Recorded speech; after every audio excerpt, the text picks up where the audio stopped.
демекші, айтпақшы қазір инсайт айта отырайық осы орайда. Ақтөбе сапына трансферлік терезе жабылғанға дейін тағы да 2 ойыншы келіп қосылады деген ақпарат бар. Сол Оңтүстік Америка жақтан, атап айтқанда Бразилия елінен сол жақ вингер, сол жақ шабуылшы, сосын орталық қорғаушы келеді деген ақпарат бар.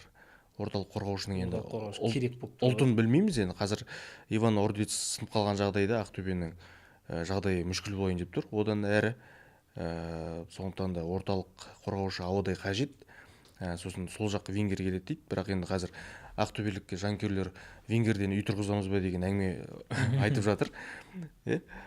Сол жақ жартылай қорғаушылар көп болып кетті деген сияқты.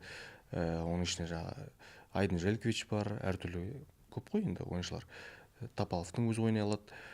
Сондықтан да бұл жерде енді әртүрлі позицияны жабатын универсал ойыншы келе жатыр деп естідік. Атап айтқанда Андре Луис деген аты да бар, аты жөнінде. Бірақ ол ойыншының келу-келмеуі белгісіз әлі де. Бірақ сол позицияны жабады деген. Универсал, яғни сол жақта да, ортада да, өткір шабуылда да, сосын мына оң жақ қапталда да ойналады.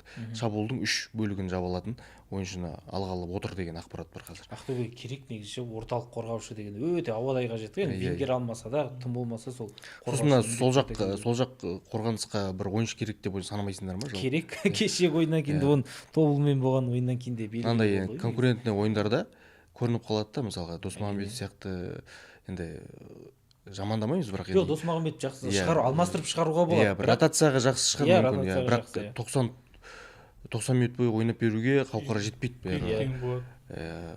Бұл жерде деңгей бәрібір көрініп қалады да. Мына жағында қарсыласта Мырынский жүрген кезде сенде оған қарама-қайшы, мысалы қанша енді 40-қа таяп қалған ойыншы жүрген кезде при всем уважении бәрібір не істейсің ғой енді.